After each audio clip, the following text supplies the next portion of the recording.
شفا ہے، نہ طاقت ہے، نہ کمزوری ہے، سب کچھ اللہ کے ہاتھ میں ہے. جہاں سے ہاتھ آیا ہے وہاں نہیں جائے.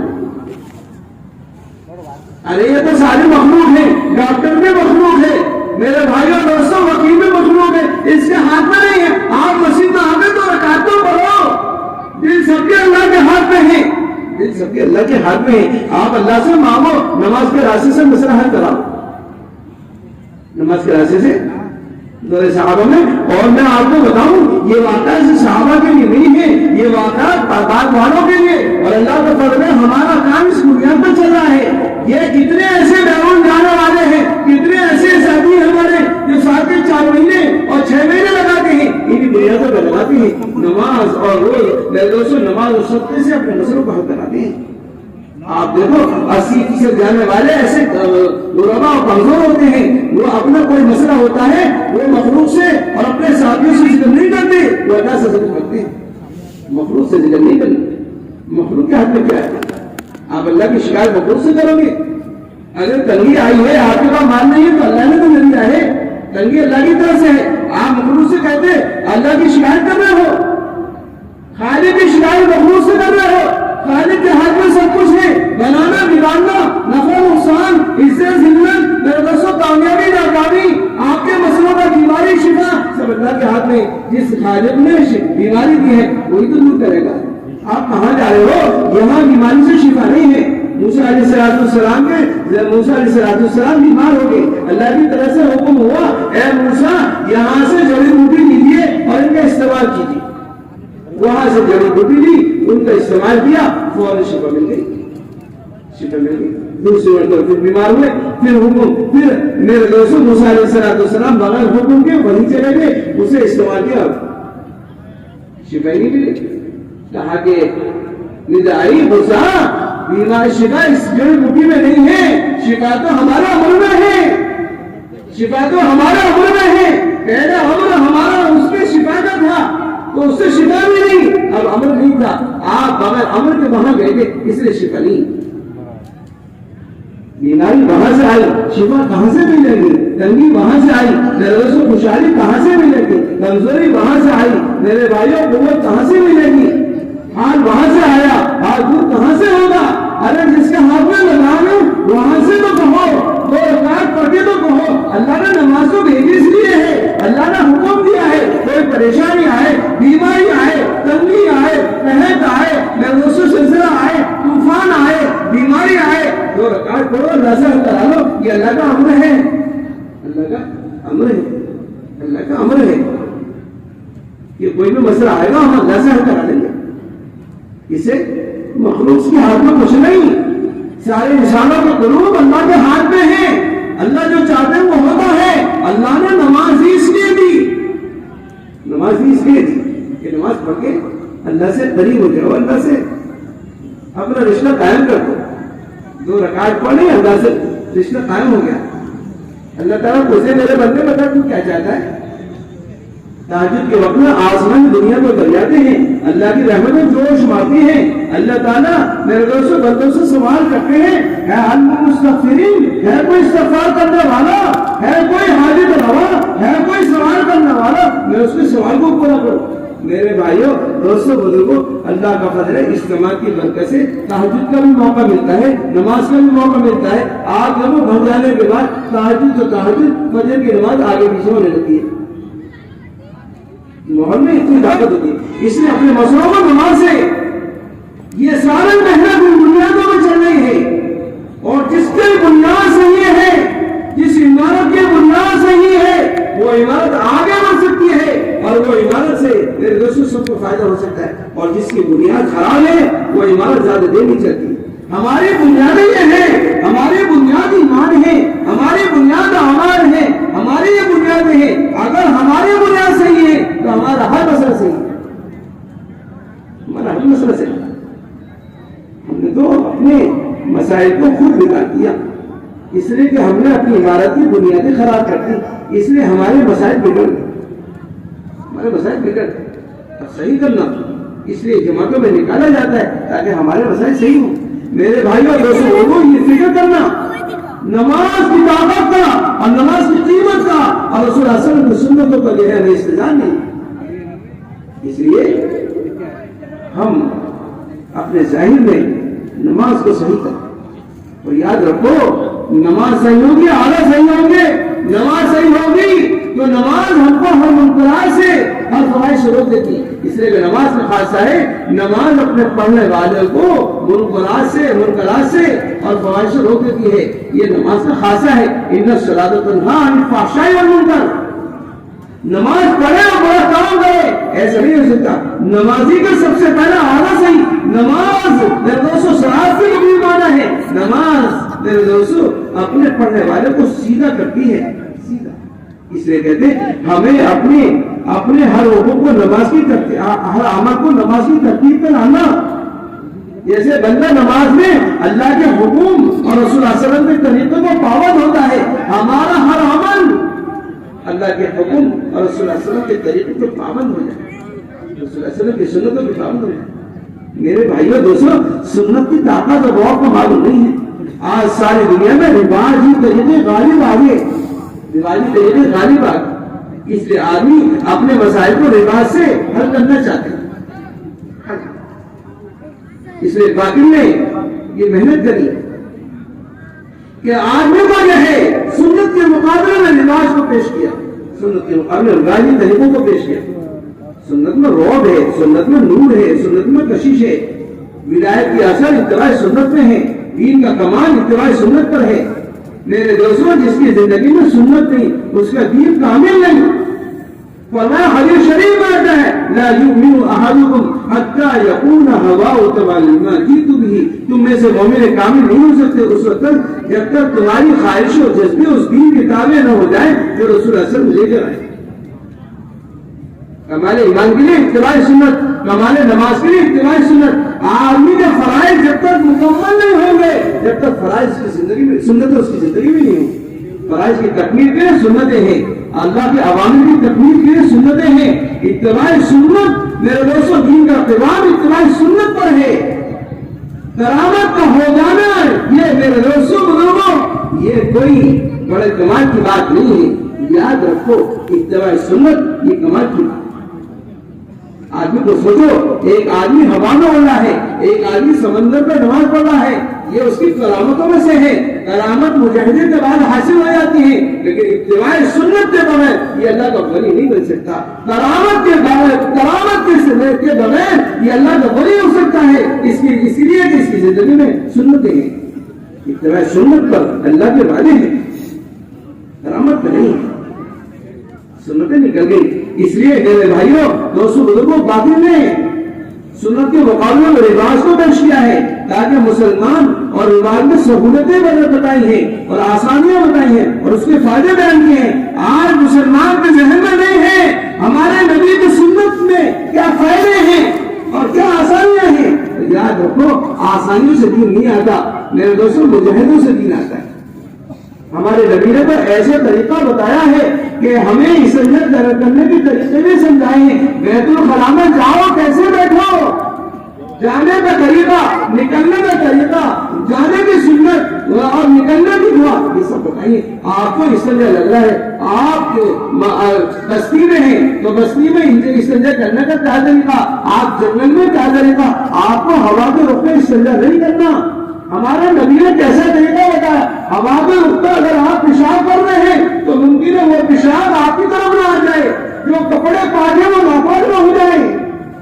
آپ کسی طرف کے سائے میں پیشاب نہیں کرنا, اس لیے کہ ہو سکتا ہے ایمان والے یا کوئی بھی مسافر یہاں سے گزرے اور اسے بیچارے کو سائے کے نیچے بیٹھنے کی ضرورت پیش آئے.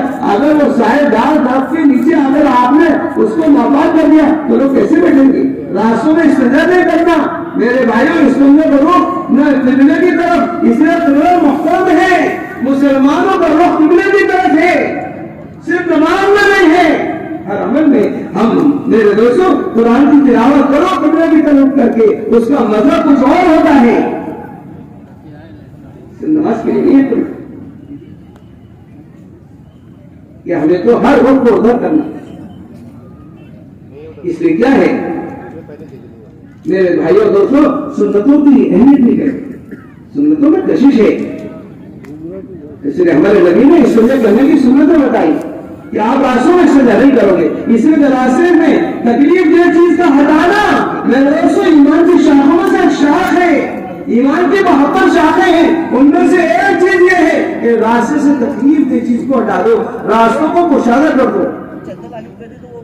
سمجھے کریں گے آپ ایسی اس لیے کو صاف کرنے کا، گرمی میں کیسے صاف کرو گے، گرمی میں ڈھیلے کا استعمال کیسے، سردی میں کیسے، شام میں کیسے، بڑی جگہ میں کیسے، یہ سارے طریقے کس نے بتائے ہیں؟ یہ ہمارا نبی نے بتائے ہیں۔ ہر طریقے میں نظروں کو کتنے فائدے ہیں، کتنے فائدے ہیں، ہر طریقے کا فائدہ ہے، ہر طریقے کا عدم نور ہے۔ رسول اللہ صلی اللہ علیہ وسلم کی اس طرح کرنے کی سنت میں جو نور ہے رواج میں وہ نہیں ہو سکتا۔ ایک سنت کروں جو اس طرح کرنے کی سنت ہے۔ آپ میرے بھائیوں دوستوں بزرگوں اس سجدے میں کیسے ایسے بیٹھو، نہ آپ کا میرے دوستوں کی نہ آپ کا ہو، نہ قبلے کی طرف ہو، نہ مشرق و مغرب کی طرف ہو۔ اگر ہم پیچھے کرتے ہیں تو پیڑ ہوتی ہے، اور سامنے کرتے ہیں تو اس میں ادھر کو ہوتا ہے، ہم اس کا ایسا احترام کریں گے۔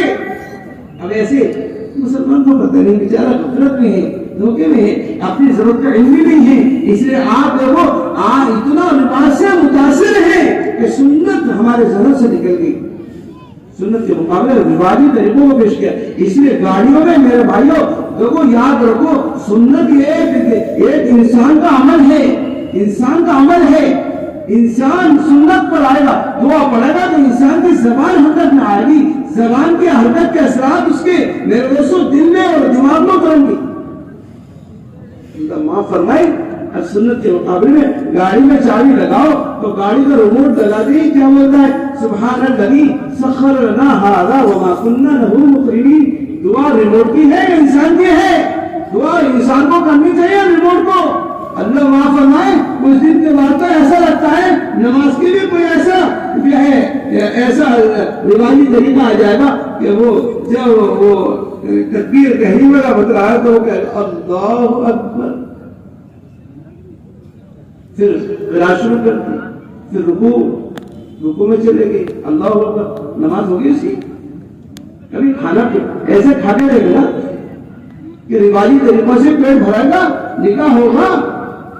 میرے بھائیوں جہاں رواجی طریقوں سے، جہاں سنت سے دوری ہو سکتی ہے، وہاں کا پیٹ کبھی نہیں بھریں گے کہ چلو آج کھانا ہم کائے منگائیں گے،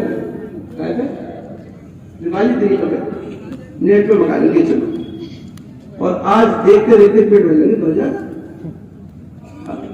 میرے بھائیوں دوستوں یہ باتیں میں محنت کرے ہیں، امت کے اندر وہ سنت نکال دو۔ ہمارا دین کا کمال سنت میں ہے، جس دین میں سنت نہیں ہے اس کا کوئی کمال نہیں ہے، کوئی جذبیت نہیں ہے، جذبیت اور کشش سنت ہے۔ آپ دیکھو ہر لائن میں، اس لیے رسول اللہ صلی اللہ علیہ وسلم کے زمانے کے معاشرے میں دو باتیں میں آپ کو بتاتا ہوں، ایک تو سنتیں تھی، سادگی تھی، سادگی کو فیشن سے بدل دیا اور سنتوں کو رواج سے بدل دیا آدمی۔ میرے بھائیوں اس لیے قاتل نے کوشش کر کے اس کی عبادتوں کو اور اس کے معاشرے کو خراب کرنے کے لیے میرے بھائیوں ساری دنیا کے بازاروں میں تیار کردہ لباس بازاروں میں پہنچا دیا گیا ہے، سستا کر دیا گیا ہے، تاکہ مسلمانوں کے جوان اور بوڑھے اور عورتیں اور مرد وہاں کے جاگے لباس لینے۔ ہر آدمی کی رائے ہے ارے بہت آسانی ہے، سستا ہے، فیشن ہے، چلو وہاں سے لے لیتے۔ چھوٹے چھوٹے بچے جن کی عمر چھوٹی ہے وہ بچے بھی بازار جاتے ہیں، فیشن کا لباس لے کر آتے ہیں۔ بچیاں دیکھو، بچے دیکھو، عورتیں دیکھو، عورتیں بھی حیا بے پردہ ہو گئی، عورتوں کو مردوں کو بھی میرے بھائی ایسے لباس پہنا دیا تھا کہ سطر کا کوئی ان کے اندر شور نہیں رہا، کٹے پٹے۔ اگر کپڑا پھٹ جاتا تو پہننے میں شرم محسوس کرتا، لیکن ایسا کیا کہ پھٹا ہوا جتنا پھٹا ہوا لباس ہوگا اتنا زیادہ مہنگا۔ مسلمان کے نوجوان کو کیا ہو گیا؟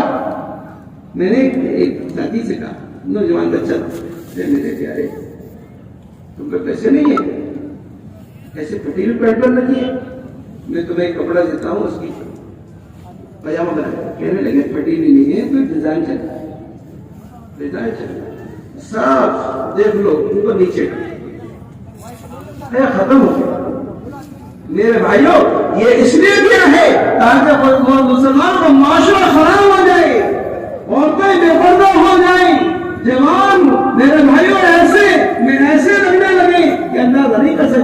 یہ مسلمانوں کے بچے ہیں، غیروں کے بچے ہیں. اس لیے جس کو ضرورت پڑتی ہے وہ بازاروں میں جاتا ہے اور اپنے میرے دوستوں فیشن کے مطابق لباس خرید کر آتا ہے، زیادہ پیسے دے کر میرے دوست سے لے کر آتا ہے. یاد رکھو،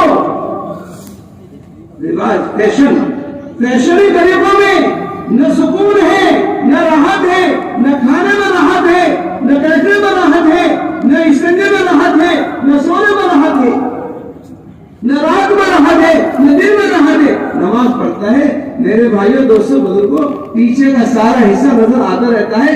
آپ بتاؤ جس کا صدر کھل گیا اس کی نماز ہو گئی؟ سب دیکھتے رہتے، پینٹ ایسی اور اس کے اوپر کیا کہتے ہیں، ٹی شرٹ آئے نا، سب کو معلوم ہے سب ایسی باتیں چلائی گئی کہ مسلمانوں کے دل و دماغ میں باتیں کر رہی ہیں کہ اسی میں ہماری کامیابی ہے. اگر ہم ایسا نہیں بنیں گے تو لوگ ہمیں گری ہوئی نظر سے دیکھیں گے. ارے میرے بھائیوں، اپنے نبی کے طریقے میں آپ دیکھتے ہیں اس میں ہماری کامیابی ہے، اس میں ہماری عزت ہے. امیر المومنین سیدنا عمر رضی اللہ عنہ بیت المقدس کو فتح کرنے کے لیے جا رہے ہیں اور لباس کیسا ہے؟ لباس میں پیوند لگا ہوا ہے اور بجائے کپڑوں کے چمڑے کا پیوند لگا ہوا ہے. سواری اتنی کمزور ہے تو آپ کی سوار نہیں ہو سکتے ہیں، ایسی کمزور ہے. میرے دوستوں بزرگوں، غلام اور امیر المومنین حضرت عمر ہیں. مشورہ کیا کہ کیا کرنا چاہیے. غلام نے کہا کہ امیر المومنین آپ سوار ہوں، میں لگام پکڑوں گا. کہ نہیں، ایسے نہیں ہو سکتا، ایسا عدل انصاف.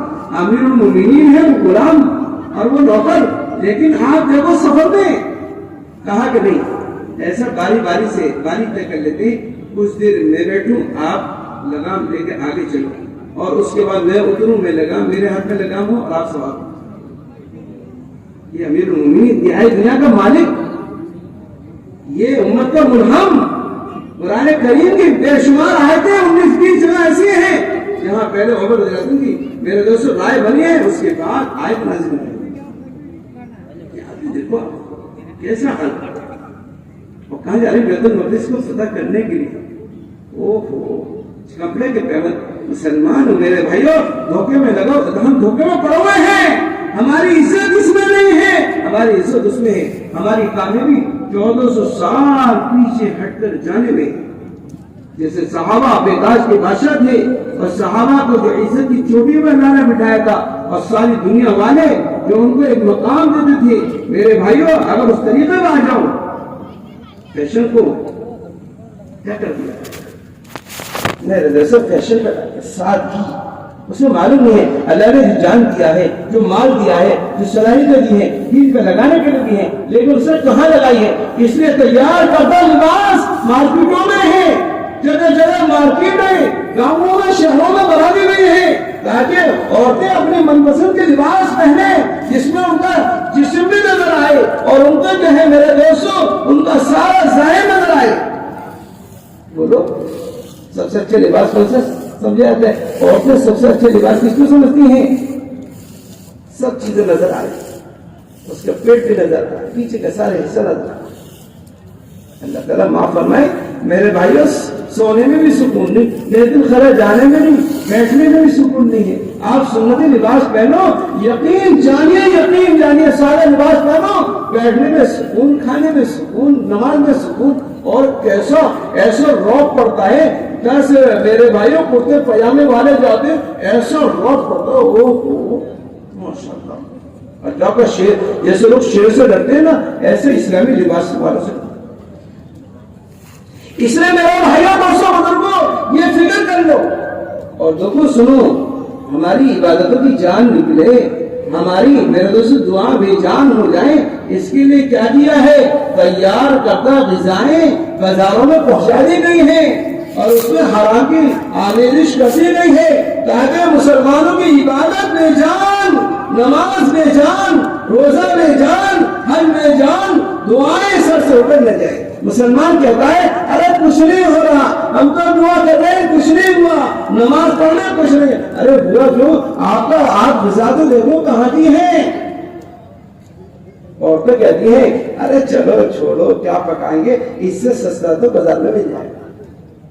سب کو جو برکتیں تھیں، جو عورتوں کے کام تھے وہ ختم ہو گئے. میرے دوستوں بزرگوں آپ بازار سے لائیں گے, برکتیں بازار میں رہیں گی. آپ کے گھر میں آپ کی عورتیں رکھتی, آپ کی بیٹیاں رکھتی, مہمان کا کھانا کھلاتی, یہ اس لیے برکتوں میں لاتی. مہمان آیا ہے برکتوں کے ساتھ, اپنا روزی لے کر برکتوں کے ساتھ آیا ہے. اگر آپ کے گھر میں کھانا پکتا تو برکت آپ کے گھر میں آتی. میرے بھائیوں دوستوں بزرگوں, عورتوں نے بھی سوچا, بیٹیوں نے بھی سوچا, اور آپ نے بھی سوچا. جلدی سے موٹر سائیکل اٹھائی چلو بازار سے جاتے ہیں. ارے بھائی آپ کو معلوم نہیں بازار میں کیا بک رہا ہے,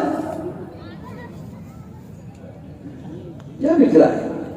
عبادت بے جان ہو گئی, دعا میں جان دے رہی. آدمی کہتا ہے میں نے تو دعا کری, کہاں سے قبول ہوگی.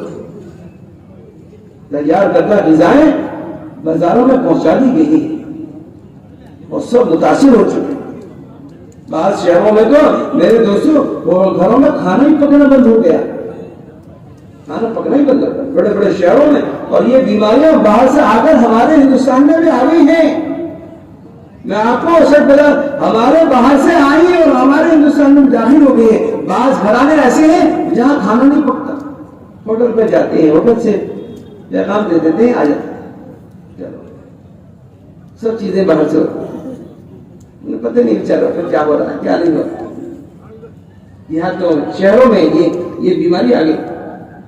گھروں میں پکانے کا مزاج ختم ہو گیا, گھروں میں کھانے میں دوستوں خدمت کا مزاج ختم ہو گیا. خدمت کا فضائل تو سناؤ, خدمت سے کیا ملتا ہے. خدمت سے راستے سے بندہ اللہ کے قریب ہو جاتا ہے. خدمت کرنے کے بہانے سے جو مہمان آیا ہے اس کے اعمال کا اجر مل جاتا ہے, اس کے عمل کا اجر مل جاتا ہے. خدمت سے بندہ اب بندوں کی بھی قریب, اللہ کی بھی قریب. خدمت کے راستے سے کہاں پہنچا ہے خدمت کرنے کا. دور صحابہ میں مہمان آتا, اللہ کے رسول پوچھتے کہ بھئی مہمان آیا ہے, بتاؤ اس کا اکرام کون کرے گا. اللہ اکبر, صحابہ خوشی خوشی گھر لے جاتے, گھر میں اکرام کرتے. معلوم ہے گھر کا حال معلوم ہے, گھر میں کھانے کو نہیں ہے, گھر میں کھانے کو نہیں ہے, لیکن مہمان کو گھر لے گئے اس لیے کہ معلوم تھا یہ مہمان برکتوں کے ساتھ آیا ہے, اس کی وجہ سے برکتیں ملیں گی اور اس سے ہم بھی فائدہ اٹھا لیں گے. مہمان آتا ہے میرے بھائیوں دوستوں بزرگوں, وہ کھانے اللہ کھلاتے ہیں جو کھانے بغیر مہمان کا نہیں کھا سکتے. صحیح کہہ رہا ہوں غلط کہہ رہا ہوں, بولو تو صحیح. ارے کچھ تو بولو, ہاں ہوں تو کرو, ہے کہ نہیں بات جی. بس بولنا ہی خاموش. ایسا تو نہیں اشارے والے لوگ بیٹھے ہوئے جو بولنا بھی نہیں جانتے سننا بھی, ایسا تو نہیں.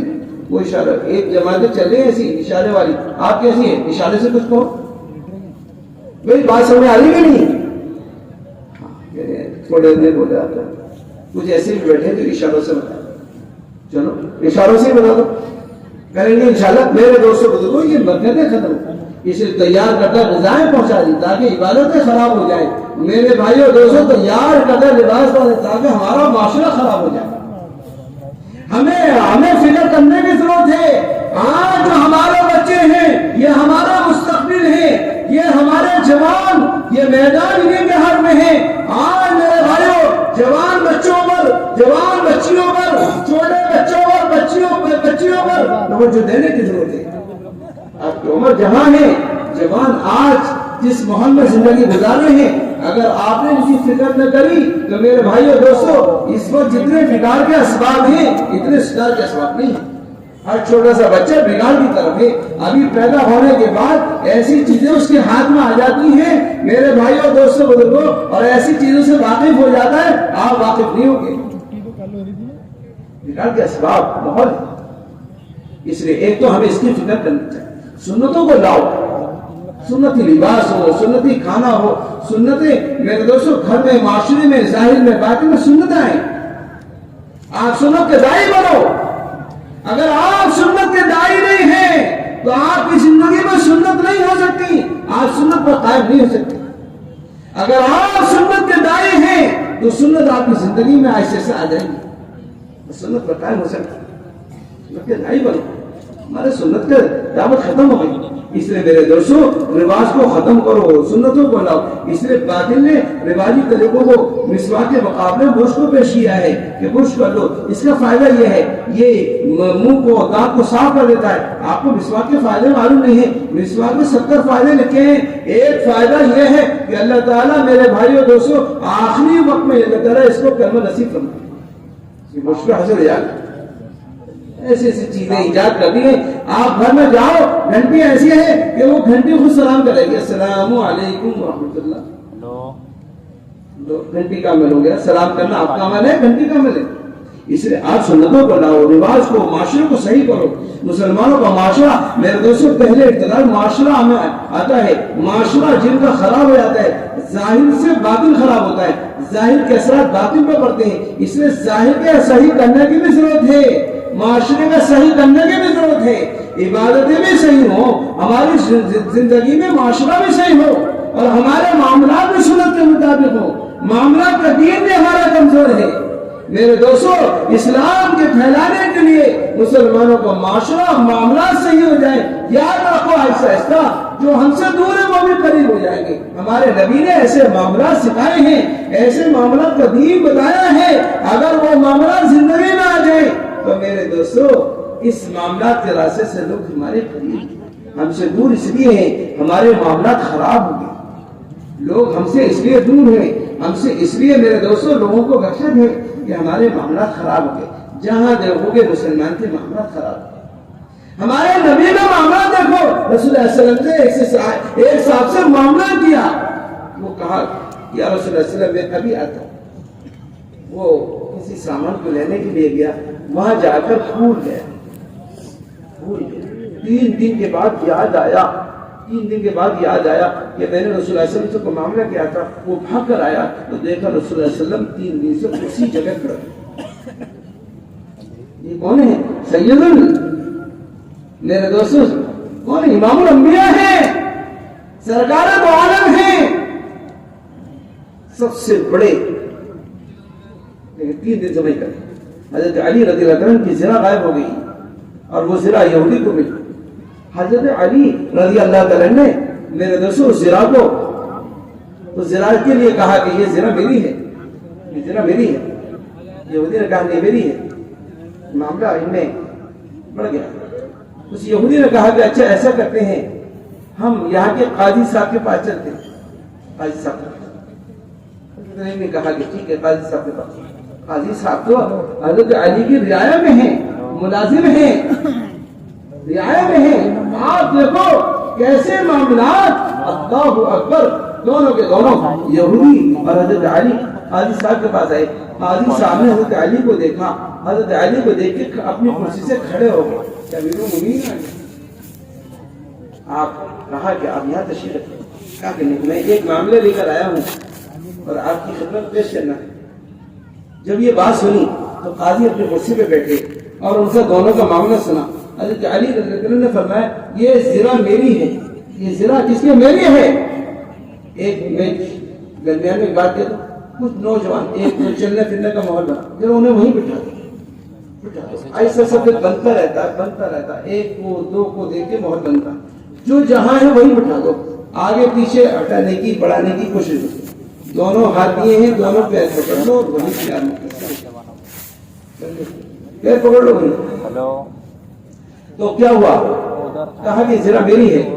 انہوں نے کہا نہیں میری ہے, میرے پاس ان کا قبضہ ہے, ان کے ہاتھ میں ہے. کہا نہیں میری ہے. کہا کہ قاضی صاحب نے کہا کہ آپ کے پاس گواہ کون ہے؟ کہا میرا بیٹا حسن ہے. کہ باپ کی بیٹے کی گواہی باپ کے حق میں معتبر نہیں. کہا اس کے علاوہ ہے؟ کہا اس کے علاوہ میرا غلام ہے. کہ غلام آپ کا مال ہے, غلام کی گواہی آقا کے حکم میں معتبر نہیں. اس کے علاوہ کوئی اور گواہ ہے؟ کہا اس کے علاوہ میرے پاس کوئی نہیں. کہا کہ پھر میں فیصلہ کرتا ہوں, یہ زرہ اس یہودی. اللہ اکبر. اس نے یہ آنکھوں سے منظر دیکھا اور یہ معاملہ دیکھا. میرے بھائیوں دوستوں, تھوڑا سا آگے بڑھا اور کہا میں تم کو میرے دوستوں خوشخبری سناتا ہوں, یہ زرہ ان کی ہے اور میں آپ کے ہاتھ میں ایمان قبول کرتا ہوں. مصیبت اشہد ان لا الہ الا اللہ و اشہد ان محمد رسول اللہ پڑھے. میرے دوستوں, یہ ایسا اسلام اور ایسا انصاف جس میں امیر المومنین کی کوئی رعایت نہیں, کوئی رعایت نہیں. یہ کتنا بہتر مذہب اور کتنا, یہ میرے بھائیوں لوگ ہمارے معاملات کو لے کر دور ہیں. اگر ہمارے معاملات سنت اور شریعت پر آ گئے تو آہستہ آہستہ یہ معاملات کے راستے سے قریب ہو جائیں گے اور معاملات کے راستے سے ہمارے بھائی بن جائیں گے. ہم کسی میں میرے دوستوں کو کوئی اس لیے معاملات اور اخلاق دیکھو ہمارے نبی کے کیسے, اپنے ستانے والوں کے ساتھ کیسا معاملہ, اپنے ستانے والوں کے ساتھ کیسا رویہ, ایسے اخلاق تھے. اس لیے رسول اللہ صلی اللہ علیہ وسلم کے بارے میں اخلاق کی 3 قسمیں ہیں, اخلاق حسنہ, دوسرا اخلاق کریمہ اور تیسرا اخلاق عظیمہ. سب سے بڑے اخلاق عظیمہ. جنتی کو جنت میں جانے کے بعد انبیاء کی بہت ساری خوبیاں ملیں گی, لیکن رسول اللہ صلی اللہ علیہ وسلم والے اخلاق ملیں گے. پتھر دلوں کو موم کر دیا نرم, جو ستانے والے تھے وہ نرم پڑ گئے, جن کے دل پتھروں سے اور پہاڑوں سے زیادہ سخت تھے میرے دوستو وہ دل نرم پڑ گئے. آپ کے اخلاق کو دیکھیں. رسول اللہ صلی اللہ علیہ وسلم مکہ مکرمہ فتح ہو گیا, مکہ مکرمہ فتح ہو گیا, آپ نے اعلان کر دیا. ابو جہل کا گھرانہ, اس کا گھرانہ ایسا عجیب تھا, اس کے گھر کی عورتوں نے, بچوں نے, جوانوں نے, بوڑھوں نے کسی نے نہیں چھوڑا جس نے رسول اللہ صلی اللہ علیہ وسلم کو تکلیف نہ دی. سب سے زیادہ تکلیف دینے والا ابو جہل کا گھرانہ. آپ نے فرمایا ہر نبی کا ایک فرعون, میری امت کا فرعون ابو جہل, جس نے کوئی موقع نہیں چھوڑا, کوئی گھڑی نہیں چھوڑی جہاں رسول اللہ صلی اللہ علیہ وسلم کو نہ ستایا ہو. جہاں موقع پاتا رسول اللہ صلی اللہ علیہ وسلم کو ستاتا. آپ حرم میں نماز پڑھتے, آپ سجدے میں جاتے, اللہ اکبر, سجدے کی حالت میں اونٹ کی اوجڑی لے کر آتا اور رسول اللہ صلی اللہ علیہ وسلم کی پیٹھ پر دیتا. اونٹ کی اوجڑی کتنی بھاری, پیٹھ پر دیتا. آپ صلی اللہ علیہ وسلم کی آنکھوں میں خون سا لال پڑ جاتا. ایسا رسول اللہ صلی اللہ علیہ وسلم آپ اسے ہٹاتے اور پھر سجدے سے بیٹھتے. کپڑے گندے ہو گئے, سجدے کی حالت میں یہ حال. لیکن آپ دیکھو ایسے ستانے والا گھرانہ. جب مکہ مکرمہ فتح ہوا, ابو جہل کا بیٹا اکرمہ رضی اللہ عنہ کی بیوی حضرت ام حکیم ایمان لیے, یہ آئی اور انہوں نے رسول اللہ صلی اللہ علیہ وسلم کے پاس آ کر کہا یا رسول اللہ صلی اللہ علیہ وسلم میرے شوہر کو آپ امن دے دیجئے, میں اپنے شوہر کو لے کر آتی ہوں. یہ مکے سے طائف اور وہ طائف سے بھی آگے بڑھ گئے تھے, لیکن یہ بیوی اپنے شوہر کو لے کر آ گئی. اللہ کے رسول کو معلوم ہوگا کہ ابو جہل کا بیٹا اکرمہ آ رہا ہے. آپ نے صحابہ کو متوجہ کیا اور کہا خبردار خبردار, اکرمہ آ رہے ہیں. اکرمہ کے سامنے اکرمہ کے باپ کو برا مت کہنا, اس لیے کہ وہ تو مر گیا. اس کے سامنے اس کو برا کہنے سے ہو سکتا ہے تکلیف ہو. اکرمہ کا استقبال ہر گھر سے ہوگا. آپ کو ایسی خوشی دی. خالد بن ولید مدینے گئے, میرے دوستوں ستانے میں آگے, تکلیف دینے میں آگے, لیکن رسول اللہ صلی اللہ علیہ وسلم کا معاملہ جب خالد بن ولید کے بھائی ان کے پاس پہنچے, اللہ کے رسول کے پاس پہنچے, تو اللہ کے رسول نے فرمایا ولید بن ولید سے کہ ہمیں بڑا تعجب ہے, خالد بن ولید اتنا سمجھدار آدمی اور اتنا سمجھدار اور اتنا عقل والا, لیکن اب تک اس کی بات سمجھ نہیں آئی. اور کہتے ہیں نا ہم ان کے بھائی کو وہی درجہ وہی مقام دیں گے جو زمانے جاہلیت کے اندر تھا, ہم اس سے زیادہ احترام کریں گے. ہماری طرف سے یہ پیغام پہنچا دینا. اللہ کے رسول کا پیغام پہنچا. خالد بن ولید کی گھر میں جگہ اتر گئی. کہتے ہیں میں نے تو کوشش کری, ہمیشہ کوشش کرتا رہا اسلام کو مٹانے کی. اللہ اکبر. میرے دوستو اللہ کے رسول کو معلوم ہو کہ خالد بن ولید آ رہے ہیں. آپ نے پورے مدینے کو جمع کر کے کہا خبردار خبردار, مدینے کے گھر گھر سے استقبال. ایسی خوشیاں مدینے میں, خوشیوں کا ماحول بنا ہوا تھا, ایک لہر چلی ہوئی تھی خوشی کی. جب خالد بن ولید آئے مدینے کے ہر گھر میں استقبال. اور میرے دوستو رسول اللہ صلی اللہ علیہ وسلم کو ایسی خوشی اور ایسا رسول اللہ صلی اللہ علیہ وسلم کو خوشی اور خوشی کی لہر دوڑی ہوئی تھی کہ رسول اللہ صلی اللہ علیہ وسلم خالد بن ولید کے استقبال میں آگے بڑھے. آپ کی چادر جو جسم میں تھی وہ چادر بھی نیچے گر گئی اور خالد بن ولید کے استقبال آگے بڑھ کے. یہ ہمارے نبی کے اخلاق. میرے دوستو لوگ رسول اللہ صلی اللہ علیہ وسلم کے اخلاق کو نہیں جانتے. ہمارے نبی نے ہمیں تعلیم دی کہ تم کھانا کھاؤ تمہارا پڑوسی بھوکا رہے، تم 3 مرتبہ فرمایا اللہ واللہ تم مومن نہیں، تمہارا پڑوسی بھوکا رہے تم پیٹ بھر کے کھانا کھاؤ، پیٹ بھر کے کھانا کھاؤ۔ کہ تم اگر تمہارا پڑوسی غریب ہے تو تمہاری ذمہ داری ہے گھر میں کھانا پکاؤ، تھوڑا سا پانی بڑھا دو تاکہ اس کا ایک حصہ اس پڑوسی کے گھر میں بھی پہنچا دو۔ پڑوسی یہ نہیں ہے کہ مسلمان ہو، پڑوسی چاہے مسلمان ہو غیر مسلم ہو، سب کے احترام ہے، سب کا حق ہے، یہ نہیں۔ رسول اللہ صلی اللہ علیہ وسلم نے پڑوس والوں کے اتنے حقوق بیان کیے کہ صحابہ کو یہ محسوس ہونے لگا کہ ایسا لگتا ہے کہ رسول اللہ صلی اللہ علیہ وسلم وراثت میں بھی ان کو داخل نہ کرتے۔ رسول فرمایا تم فروٹ کھاؤ اور تمہارے پڑوسی کے بچے فروٹ کے چھلکوں کو دیکھ کے روئیں، اگر تم فروٹ نہیں کھلا سکتے ہو تو فروٹ کے چھلکوں کو ایسی جگہ پھینکنا جہاں پڑوسی کے بچے نہ دے سکتے، وہ روئیں گے۔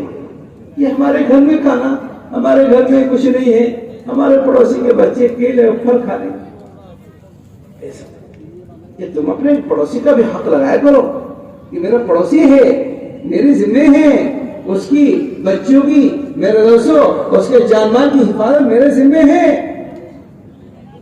اتنے ساری چیزیں آپ پڑوسی کے حقوق، ہمارے نبی نے کیا بات بتائی ہیں کہ مسلمان غیر مسلم میں کوئی وہ نہیں ہے، مسلمان اور غیر ہو وہ سب ہمارے پڑوس میں ہیں، ہم ان کے احترام کریں گے، ہم ان کو جو ہے میرے دوستوں ہم ان کے ساتھ شفقت اور نرمی سے پیش آئیں، ایسے نرمی سے پیش آئیں، ہمارا پڑوسی ہے۔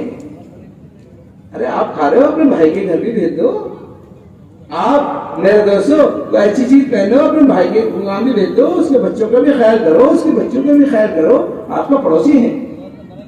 اس لیے میرے بھائیوں ہمارے نبی نے تعلیم دی ہے، ہمارے نبی نے ہمیں یہ سبق پڑھایا ہے، ہمارے نبی نے ہمیں یہ راستہ بتایا ہے کہ پڑوسیوں کیا حقوق ہیں، پڑوسیوں کا کیا ذمہ ہے۔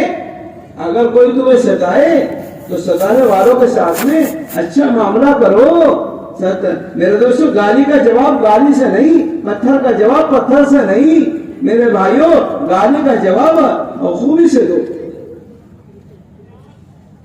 آپ اسے معاف کرو، آپ اس میں احسان کرو۔ آدمی احسان کو غلام ہو جاتا ہے، وہ رات دن ستانے کی فکر میں ہے، آپ احسان کرنے کی فکر میں۔ ہمارے عزیز شیخ الحدیث مولانا زکریا صاحب رحمۃ اللہ نے لکھا، ایک صاحب میرے پاس آتے تھے، مجھے معلوم تھا جادو کرنے کے لیے آ رہے، لیکن میرے پاس پیسے نہیں ہوتے تھے، تو میں پیسے ادھار لے کر قرض لے کر اس کے لیے مرغا منگاتا تھا اور مرغا کھلاتا تھا۔ اکرام ستانے والوں کو معاف کرنا سیکھو، معاف کرنا سیکھو۔ آج سارے پکڑنے والے ہیں، اس لیے معاف کرنا۔ ہمارے نبی نے کیسے کیسوں کو معاف کیا ہے، جنہوں نے ستایا ان کو معاف کیا، ستانے والوں کو معاف کرو، ان پہ احسان کرو۔ لوگوں 4 باتیں ایسی ہیں جن سے آدمی کے اندر جوڑ پیدا ہوتا ہے۔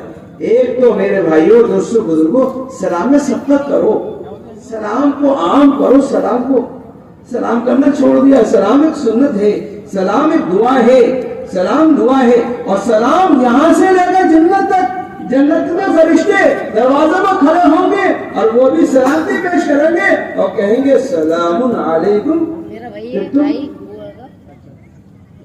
ادخلوها مومن۔ میرے بھائیوں دوستوں بزرگوں قبرستان جاؤ وہاں پہ بھی سلام، آپ کسی سے ملو وہاں سلام، کوئی راستے میں کوئی درخت آ جائے یا پتھر جو ہے کوئی آپ کے درمیان میں فاصلہ ہو جائے تو آپ کسی سے ملو سلام کرو، سلام دعائیں، سلام کرنا چھوڑ دیا۔ جو ایمان والے سلام کر کے گھروں میں داخل ہو جاتے ہیں شیاطین اس گھر سے نکل جاتے ہیں کہ اس نے اپنے گھر والوں کو دعا دے دی، اب میرا کیا کام ہے۔ سلام کرو، سلام کو عام کرو۔ دوسرا میرے بھائیوں دوستوں بزرگوں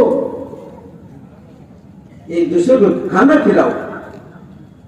3 باتیں حدیث شریف میں آئی، 2 باتیں تو یہ ہے افشوا السلام واتیموا الطعام، کھانا کھلاؤ۔ اکرام چھوڑ دیا، کھانا کھلانا چھوڑ دیا۔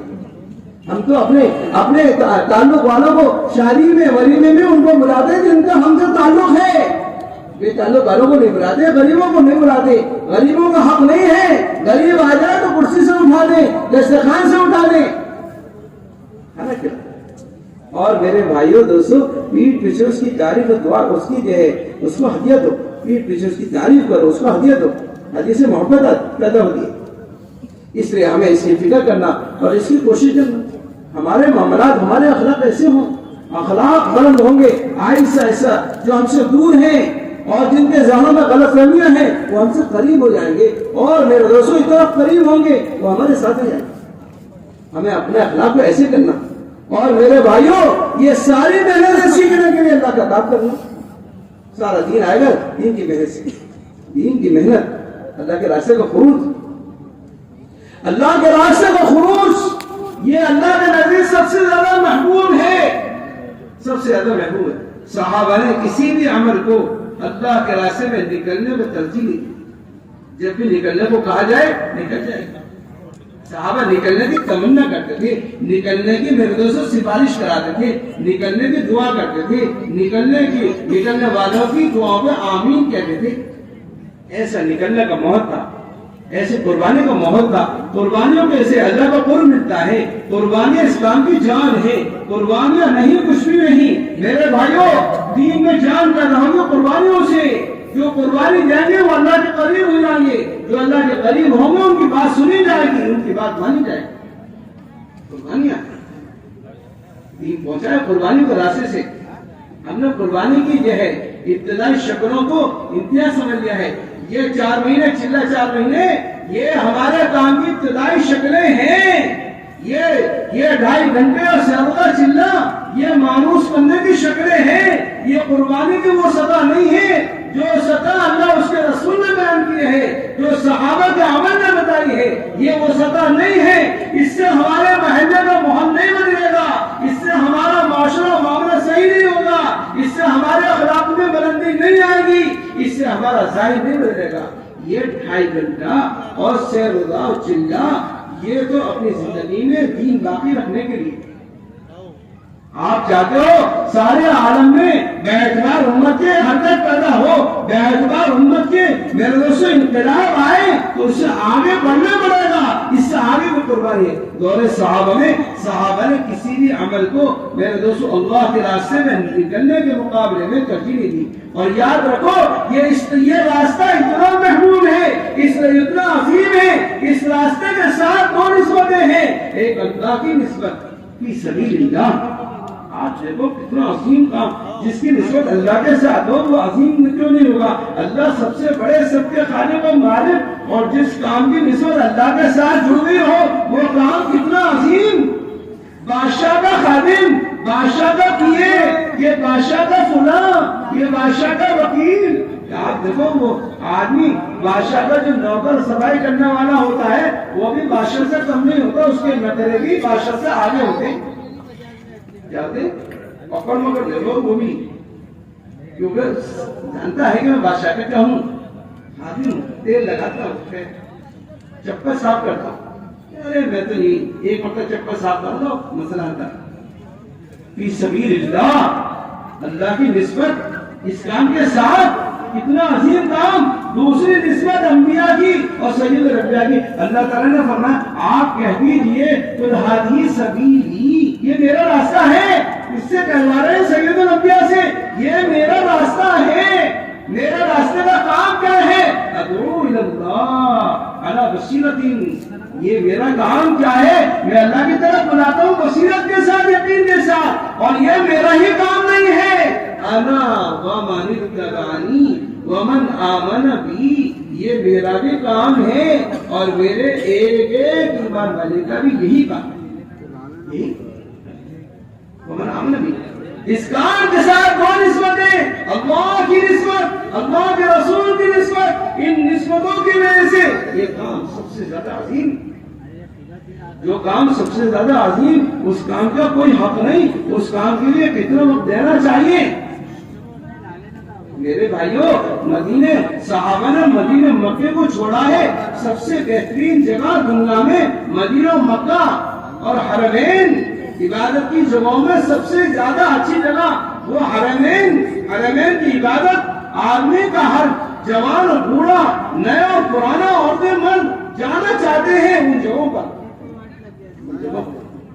ہمارے حضرت جی کے بیٹے عمرے کے لیے گئے، میں جماعت میں تھا، میں نے خط لکھا ماشاءاللہ آپ مدینے میں میرے دوستو آدمی دیکھنا پڑتا ہے کس درد کا پھل ہے، اندازہ ہوگا، آپ سناؤ میں ان کی بات۔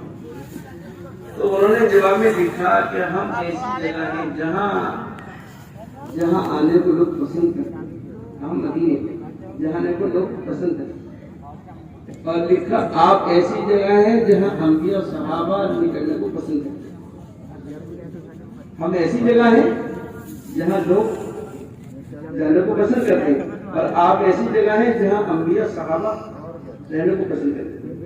ہر صحابے کی تمنا تھی، ہر صحابے کی تمنا تھی، عورتوں کی تمنا، جوانوں کی تمنا، بوڑھوں کی تمنا، معذوروں کی تمنا کہ ہم اللہ کے راستے میں کام کی استقامت کیا ہے، یہ کام کرنے والے کام کرتے کرتے اللہ کے راستے میں یہ جذبہ تھا۔ حضرت میرے دوستو جو ہے حضرت ام حرام بنت ملحان یہ تمنا کر رہی ہیں، اللہ کے رسول سے دعا کرا رہی ہیں، یا رسول اللہ صلی اللہ علیہ وسلم میرے لیے دعا کرتی، میں بھی اس جماعت میں شامل ہوں۔ پھر آپ دوبارہ آرام فرمانے لگے، پھر مسکراتے ہوئے، پھر آپ نے اس جماعت کی بشارت سنائی، خوشخبری سنائی، پھر انہوں نے کہا یا رسول اللہ صلی اللہ علیہ وسلم میں بھی دعا کرتی ہوں، میں بھی جماعت میں سنوں۔ آپ نے فرمایا انت فی الاولین، آپ پہلی جماعت میں سنو۔ اور آپ دیکھو یہ حضرت ام حرام بنت ملحان یہ جماعت کے ساتھ نہیں ہیں، اور جاتے جاتے جاتے جاتے لبنان کے راستے سے یہ آگے جا رہی تھی، اور ان کی سواری سے گری اور گردن ٹوٹی، وہی شہید ہو گئی، اور ان کی قبر قبرص میں بنی گئی، اور اس قبر پہ لکھا ہوا المرء المؤمن الصالح، بن گئی، مدینے سے چل کر گوروں میں پہنچ گئی۔ یہ جذبہ عورتوں کا، یہ جذبہ جوانوں کا، یہ جذبہ بوڑھوں کا، معذور ہے وہ بھی کہہ رہے ہیں یا رسول اللہ صلی اللہ علیہ وسلم جنت میں جانے میں مشتاق ہوں، جنت میں جانے میں مشتاق ہوں، میری بھی تمنا ہے میں جنت میں جاؤں۔ کوئی رکنے والا نہیں، بچانے والا نہیں، یہ آزاد رکھنے والا نہیں۔ یاد رکھو اسباب والے زیادہ نہیں کا کام کرتے، جن سے اللہ نے کام لیا ہے اسباب سے خالی کر کے لیا ہے۔ اگر آپ کے سامنے حضور ہوگا کہ ہمارے پاس پیسے نہیں ہیں، آپ دیکھو صحابہ کا حال دیکھو،